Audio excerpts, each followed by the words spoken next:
Сейчас нет где-то светлом дождь Меня смотрета, метафорията Vieni baci Tutto è silente, dopo io Hello guys, mabuhay! Welcome to my YouTube channel. Ako si Ram from Cavite, 37 years old, single father, at ako ay isang person with disability. Nagsimula yung aking kapansanan noong year 2010 nung ako ay natamaan ng ligaw na bala sa likod at ikinadamage ng aking spinal cord. Half body ko ay paralyzed na, wala nang pakiramdam. So, gumagamit na rin ako ng hose catheter dahil para maging daan ng aking pag-ihi at nagamit din ako ng diaper para sa aking pagdumi.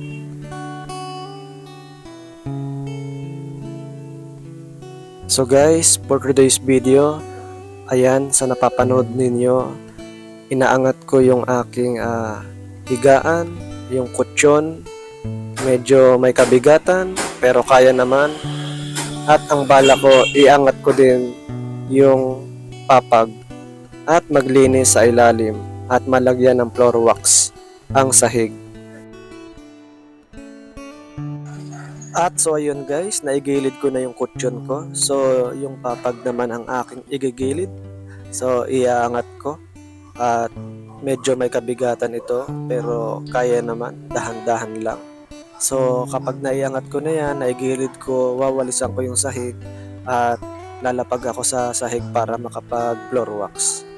So ganito ako guys, maglinis dito sa aming munting tahanan. So panoorin nyo ako. So ayan guys, winawalisan ko na yung sahig at para mamaya lalapag ako dyan sa sahig para makapag floor wax. At guys, gusto ko lang gamitin ang pagkakataon na ito na magpasalamat po sa inyo na mga nanonood ng aking video. At huwag niyo po kalimutan mag-subscribe.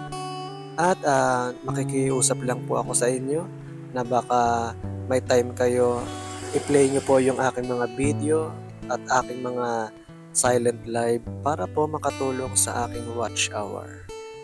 Maraming salamat po in advance. So ayan guys, yung kutsyon. Ako po ay lalapag dyan.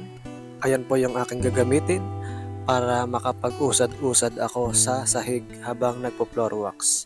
So ayan, dahan-dahan lang dahil baka maipit yung aking bed sore. Ayun. So nakalapag na ako ng maayos.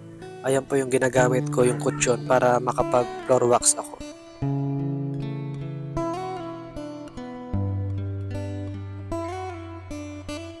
At guys, gusto ko lang sa inyong basahin ang aking favorite na Bible verse in the book of Philippians chapter 4 verse 6. Do not worry about anything. Instead, pray about everything. Ang ganda, 'di ba? Simple lang. Alam niyo, marami tayong alalahanin at marami tayong mga iniisip, marami tayong gustong makamit. At yung babayarin mo, huwag tayo mag-alala. Yan ang maliwanag sabi dyan sa Philippians chapter 4 verse 6.